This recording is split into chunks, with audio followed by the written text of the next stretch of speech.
ಶರತ್ ರವರು ಶ್ರೇಷ್ಠ ಕಡೆಗ್ ನೋಡಿ, ಯಾಕಮ್ಮ, ಅವರು ನಿನ್ಗಿಂತ ವಯಸ್ಸಲ್ಲಿ ಹಿರಿಯರಲ್ವಾ, ಯಾಕೆ ಹಾಗೆ ಮಾಡ್ದೆ ಅಂತ ಕೇಳ್ತಾರೆ.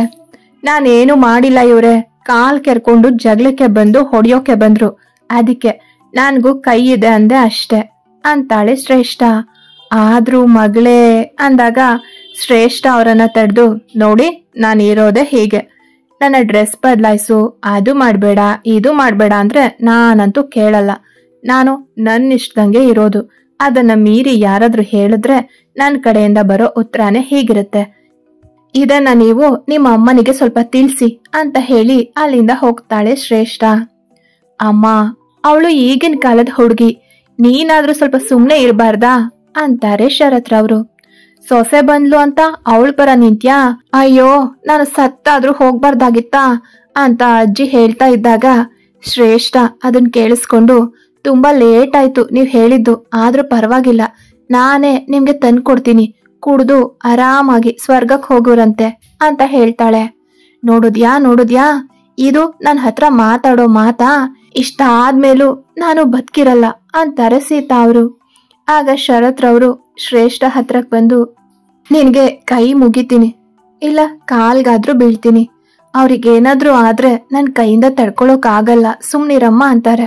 ಸರಿ ಬಿಡಿ, ನಾನೇನು ಮಾತಾಡಲ್ಲ, ಆದ್ರೆ ನನ್ ತಂಟೆಗ್ ಬಂದ್ರೆ ನಾನಂತೂ ಸುಮ್ನೆ ಇರಲ್ಲ ಅಂತಾಳೆ ಶ್ರೇಷ್ಠ. ಅಮ್ಮ, ಅವಳು ಹೇಳಿದ್ಲು ತಾನೆ, ಇನ್ಮೇಲೆ ಅವಳು ನಿನ್ಗೇನೋ ಅಂದೇ ಇರೋ ಹಾಗೆ ನಾನ್ ನೋಡ್ಕೋತೀನಿ ಅಂದಾಗ, ಆಯ್ತು ಬಿಡು, ಇದು ನಿನ್ ಜವಾಬ್ದಾರಿ, ನಿನ್ ಸೊಸೆಗೆ ಸ್ವಲ್ಪ ಬುದ್ಧಿ ಹೇಳು ಅಂತ ಅಲ್ಲಿಂದ ಹೋಗ್ತಾರೆ ಸೀತಾ ಅವರು. ಶರತ್ ರವರ ಕಣ್ಣು ಶಿವಾನಿ ಅವರನ್ನ ಹುಡುಕ್ತಾ ಇತ್ತು. ಏನ್ ನೋಡ್ತಾ ಇದ್ದೀರಾ ಅಂತ ಕೇಳ್ತಾಳೆ ಶ್ರೇಷ್ಠ. ಏನಿಲ್ಲ, ಹೀಗೆ ಸುಮ್ನೆ ಅಂತ ಹೇಳಿ ಅಲ್ಲಿಂದ ಹೋಗ್ತಾರೆ ಶರತ್ ಅವರು. ಏನಾಗಿದೆ ಇವರಿಗೆ, ಯಾರನ್ನ ಹುಡುಕ್ತಾ ಇರೋ ಹಾಗಿತ್ತು, ಕೇಳಿದ್ರೆ ಯಾರು ಇಲ್ಲ ಅಂತಾರೆ.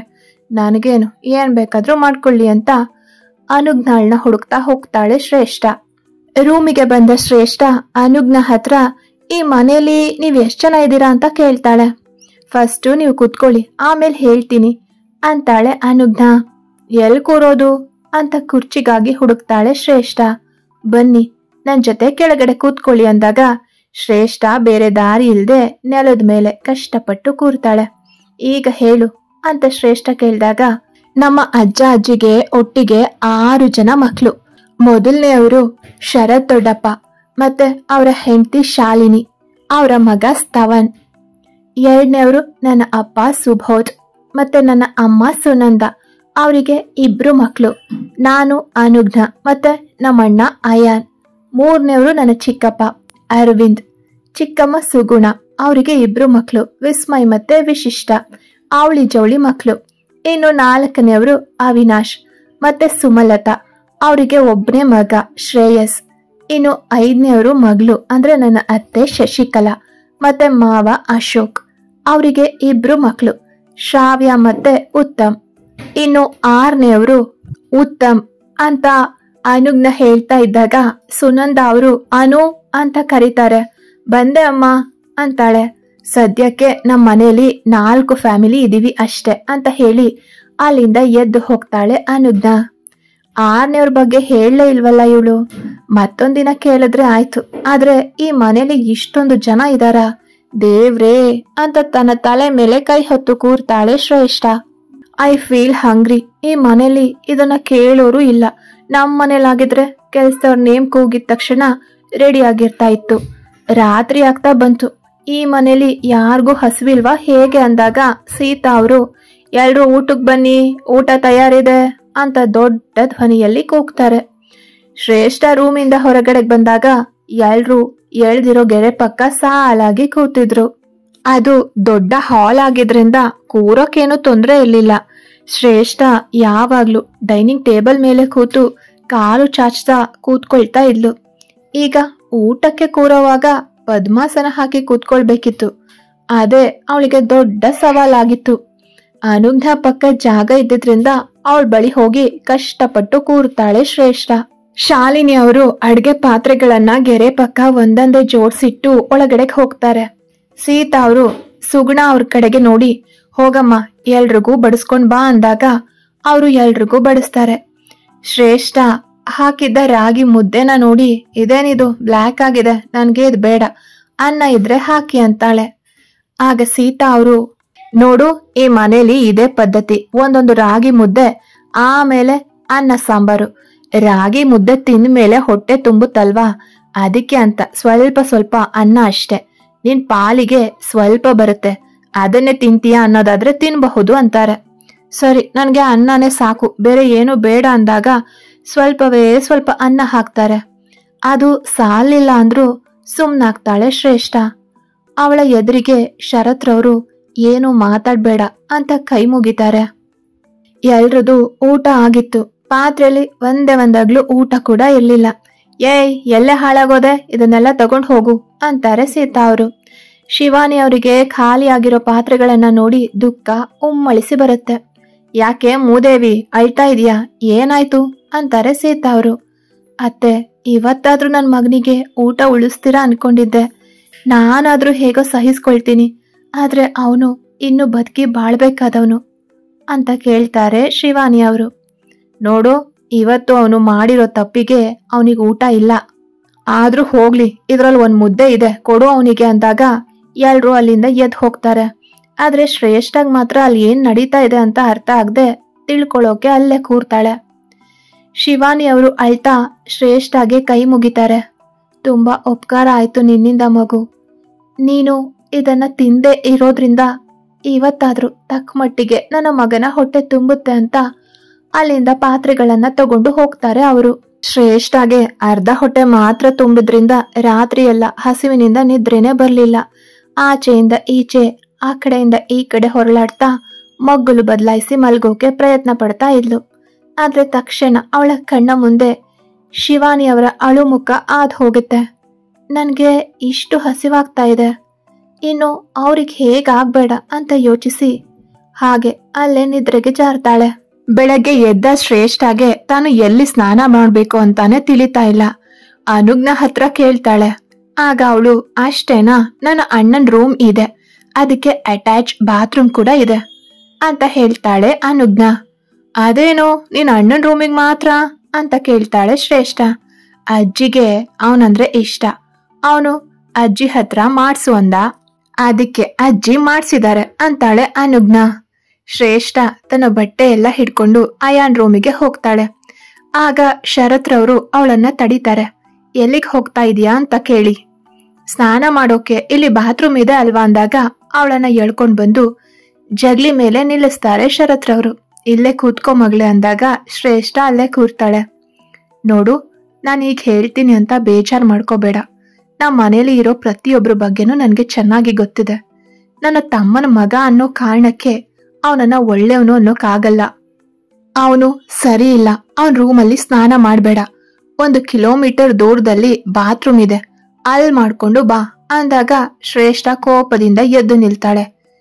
ನೀವು ಹೇಳಿದ್ದನ್ನ ಒಂದ್ಸಲಿ ಕೇಳ್ದೆ ಅಂತ ಪ್ರತಿ ಸಲನೂ ಅದೇ ರೀತಿ ಮಾಡೋಕ್ಕಾಗಲ್ಲ ನನಗೆ. ಅಷ್ಟ್ ದೂರ ಹೋಗೋಕ್ಕೂ ಆಗಲ್ಲ. ನಾನು ಅಯಾನ್ ರೂಮ್ನಲ್ಲೇ ಸ್ನಾನ ಮಾಡ್ತೀನಿ ಅಂತ ಅಲ್ಲಿಂದ ಹೋಗ್ತಾಳೆ ಶ್ರೇಷ್ಠ. ಶ್ರೇಷ್ಠ ಅಯಾನ್ ರೂಮಿಗೆ ಬಂದು ಇನ್ನೇನು ಬಟ್ಟೆ ತೆಗಿಬೇಕು ಅನ್ನೋಷ್ಟ್ರಲ್ಲಿ ರೂಮಲ್ಲಿ ಏನೋ ಸದ್ದು ಆದಂತಾಗತ್ತೆ. ಅವಳು ತನ್ನ ಬಟ್ಟೆ ಬಿಟ್ಟು ರೂಮ್ ಎಲ್ಲ ಕಣ್ ಹಾಯಿಸ್ತಾಳೆ. ಒಂದು ಚಿಕ್ಕ CCTV ಅಡಗಿಸಿ ಇಟ್ಟಿರೋದು ಕಾಣಿಸತ್ತೆ. ಅವಳಿಗೆ ಕೋಪ ಬಂದು ಅದನ್ನ ಕಿತ್ತೆಸ್ದು ರೂಮಿಂದ ಹೊರಗಡೆಗೆ ಬರ್ತಾಳೆ. ಆಗ ಅಲ್ಲಿ ಯಾರೂ ಇರ್ಲಿಲ್ಲ, ಬದಲಾಗಿ ಕಂಪ್ಯೂಟರ್ ಆನ್ ಆಗಿತ್ತು. ಅದರಲ್ಲಿ ಅವಳು ಸರ್ಚ್ ಮಾಡಿದಾಗ ಅನುಗ್ನ ಸ್ನಾನ ಮಾಡೋದು ರೆಕಾರ್ಡ್ ಆಗಿತ್ತು. ಅದನ್ನ ನೋಡಿ ಕೋಪ ಬಂದು ಎಲ್ಲಾನು ಡಿಲೀಟ್ ಮಾಡ್ತಾಳೆ ಶ್ರೇಷ್ಠ. ನೀನು ನನ್ನ ಕೈಗೆ ಸಿಗ್ಬೇಕು ಕಣೋ, ಆಗಿದೆ ನಿನಗೆ ಅಂತ ಅನ್ಕೊಂಡು ಅವನ ರೂಮಿಂದ ಹೊರಗಡೆಗೆ ಬರ್ತಾಳೆ ಶ್ರೇಷ್ಠ. ಶ್ರೇಷ್ಠ ಅನುಗ್ನ ಹತ್ರಕ್ ಬಂದು, ಇಲ್ಲೇ 1 ಕಿಲೋಮೀಟರ್ ದೂರದಲ್ಲಿ ಬಾತ್ರೂಮ್ ಇದೆ ಅಂತೆ, ಹೋಗೋಣ ಬರ್ತೀಯಾ ಅಂತ ಕೇಳ್ತಾಳೆ. ಯಾಕ ಅಣ್ಣನ್ ರೂಮಲ್ಲಿ ಮಾಡ್ಲಿಲ್ವಾ ಅಂತ ಕೇಳ್ತಾಳೆ ಅನುಗ್ನ. ಇಲ್ಲ, ನಾನು ಅಲ್ಲೇ ಮಾಡ್ತೀನಿ ಅಂತಾಳೆ ಶ್ರೇಷ್ಠ. ಹಾಗಿದ್ರೆ ಅವನೇ ಕರ್ಕೊಂಡು ಹೋಗಿ ಅಂತ ಹೇಳ್ತಾಳೆ ಅನುಗ್ನ. ಯಾರನ್ನ ಅಂತ ಕೇಳ್ತಾಳೆ ಶ್ರೇಷ್ಠ. ನಿಮ್ಗೆ ತಾಳಿ ಕಟ್ಟಿದಾನಲ್ವಾ ಅವನನ್ನ ಅಂತಾಳೆ ಅನುಗ್ನ. ಯಾಕೆ ನೀನ್ ಬರಲ್ವಾ ಅಂತ ಕೇಳ್ತಾಳೆ ಶ್ರೇಷ್ಠ. ಇಲ್ಲ, ಅಲ್ಲಿಗೆ ಯಾರು ಹೋಗಲ್ಲ. ಅವನಮ್ಮನನ್ನ ಬಿಟ್ರೆ ಅದು ಇರೋದು ಮೈದಾನದಲ್ಲಿ. ನಾನಂತೂ ಬರಲ್ಲ. ಇನ್ನು ಆ ಹೆಂಗಸನ ಕರ್ಕೊಂಡು ಹೋಗ್ಬೇಡಿ, ಬೆಳಗ್ಗೆ ತಿಂಡಿನೇ ಆಗಲ್ಲ ಅಂತ ಅಜ್ಜಿ ಬೈತಾರೆ ಅಷ್ಟೆ ಅಂತ ಹೇಳ್ತಾಳೆ ಅನುಗ್ನ. ಮತ್ತೆ ನಾನೇನ್ ಮಾಡ್ಲಿ ಅಂತ ಕೇಳ್ತಾಳೆ ಶ್ರೇಷ್ಠ. ಇದನಲ್ವಾ ಅವನನ್ನೇ ಕರ್ಕೊಂಡು ಹೋಗಿ ಅಂತ ಹೇಳಿ ಅಲ್ಲಿಂದ ಹೋಗ್ತಾಳೆ ಅನುಜ್ಞಾ. ಹಾಗಿದ್ರೆ ಶ್ರೇಷ್ಠ ನಿಜವಾಗ್ಲೂ ಅವನನ್ನ ಕರ್ಕೊಂಡು ಹೋಗ್ತಾಳಾ ಇಲ್ಲ ಒಬ್ಳೆ ಹೋಗ್ತಾಳಾ? ಮನೆ ಹೊರಗಡೆ ಜಗ್ಲಿ ಮೇಲೆ ಕೂತು ಏನ್ ಮಾಡೋದು ಅಂತ ಕೂಡ ತೋಚದೆ ಕೂತಿದ್ಲು ಶ್ರೇಷ್ಠ. ನಾನು ಯಾಕೆ ಹೀಗೆ ಯೋಚನೆ ಮಾಡ್ಕೊಂಡು ಕೂತಿದ್ದೀನಿ, ನನ್ಗೇನು ಒಬ್ಳಿಗೆ ಹೋಗೋಕ್ ಭಯನಾ?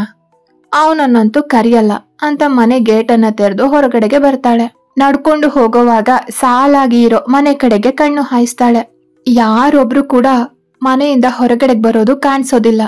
ಮತ್ತೆ ಹಾಗೆ ಸ್ವಲ್ಪ ಮುಂದೆ ಹೋಗಿ ಒಂದು ಮನೆ ಹತ್ರ ನಿಲ್ತಾಳೆ. ಅಲ್ಲಿ ಒಬ್ರು ಅಜ್ಜಿ ಹೂ ಕಟ್ತಾ ಕೂತಿದ್ರು. ಏಯ್ ಅಜ್ಜಿ, ಇಲ್ಲೊಂದ್ ಮೈದಾನ ಇದೆ ಅಂತ ಅಲ್ವಾ, ಯಾವ ಕಡೆಗೆ ಹೋಗ್ಬೇಕು ಅಂತ ಕೇಳ್ತಾಳೆ ಶ್ರೇಷ್ಠ. ಆಗ ಆ ಅಜ್ಜಿ ಏನಂದೆ ಕೇಳಿಸ್ತಾ ಇಲ್ಲ ಅಂತ ಹೇಳಿದಾಗ ಶ್ರೇಷ್ಠ ಆ ಅಜ್ಜಿ ಮನೆ ಗೇಟಿನ ಹತ್ರಕ್ ಹೋಗಿ ಇಲ್ಲೊಂದು ಮೈದಾನ ಇದೆ ಅಂತ ಅಲ್ವಾ, ಅದೆಲ್ಲಿದೆ ಅಂತ ಕೇಳ್ತಾಳೆ. ನೀನ್ ಯಾರ ಮನೆ ಹುಡ್ಗಿ ಅಂತ ಕೇಳ್ತಾರೆ ಆ ಅಜ್ಜಿ.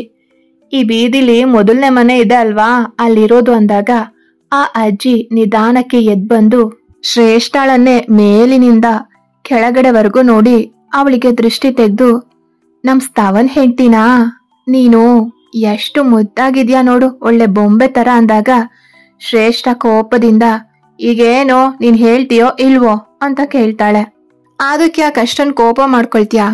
ಹೀಗೆ ನೇರವಾಗಿ ಹೋಗಿ ಎಡಕ್ ತಿರ್ಕೋ, ಆ ದಾರಿ ಕೊನೆಲಿರೋದೇ ಮೈದಾನ. ಹೌದು, ಈ ಬಟ್ಟೆನೆಲ್ಲ ಹಿಡ್ಕೊಂಡು ಎಲ್ಲಿಗೆ ಹೊರಟಿದ್ಯಾ ಅಂತ ಕೇಳ್ತಾರೆ ಆ ಅಜ್ಜಿ. ಸ್ನಾನಕ್ಕೆ ಅಂತಾಳೆ ಶ್ರೇಷ್ಠ. ಆ ಮನೇಲಿ ಬಚ್ಲು ಮನೆ ಇದೆ ಅಲ್ವಾ, ನೀನ್ ಯಾಕೆ ಅಲ್ಲಿ ಸ್ನಾನ ಮಾಡಕ್ ಹೋಗ್ತಾ ಇದೀಯಾ? ಆ ಮೈದಾನದ ಕಡೆ ಸ್ತವನ್ ಮತ್ತೆ ಅವನಮ್ಮ ಬಿಟ್ರೆ ಬೇರೆ ಯಾರು ಹೋಗೋದಿಲ್ಲ. ಆಟ ಆಡೋಕೆ ಹೋಗೋದ್ ಬಿಟ್ರೆ ಬೇರೆ ಯಾರು ಅಷ್ಟೊಂದು ಓಡಾಡೋದಿಲ್ಲ ಅಲ್ಲಿ.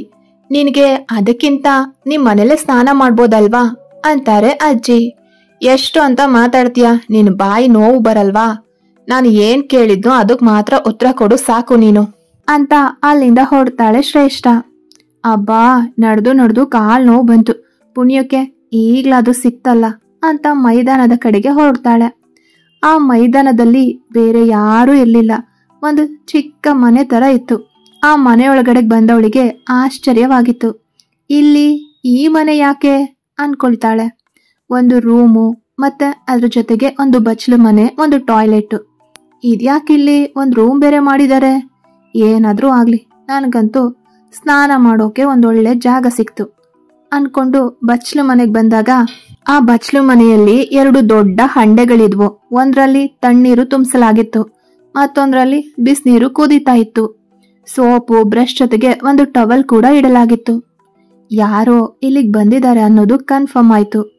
ಆದ್ರೂ ಯಾರು ಕಾಣಿಸ್ಲೇ ಇಲ್ಲ ಅಲ್ವಾ, ನಾನು ಒಬ್ಳೆ ಯಾರಿಗೂ ಹೇಳ್ದೆ ಬಂದು ತಪ್ಪು ಮಾಡದ್ನ ಅಂತ ಅನ್ಕೊಂಡು ಅಲ್ಲಿಟ್ಟಿದ್ದ ಬಟ್ಟೆನ ಕೈಯಲ್ಲಿ ಹಿಡ್ಕೊಂಡು ಬಾಗ್ಲು ತೆರೆದು ಹೊರಗ್ ಬಂದಾಗ ಅಲ್ಲಿ ಸ್ತವನ್ ನಿಂತಿರೋದನ್ನ ನೋಡ್ತಾಳೆ. ಶ್ರೇಷ್ಠ ಅವನ ಹತ್ರಕ್ ಬಂದು ಕೈ ಕಟ್ಟಿ ನಿಂತ್ಕೊಳ್ತಾಳೆ. ನಿನ್ನ ನಾನೇನಾದ್ರೂ ಇಲ್ಲಿಗೆ ಬರೋದಕ್ಕೆ ಹೇಳದ್ನಾ? ಇಲ್ಲ ತಾನೆ, ಮತ್ ಯಾಕೆ ಬಂದೆ?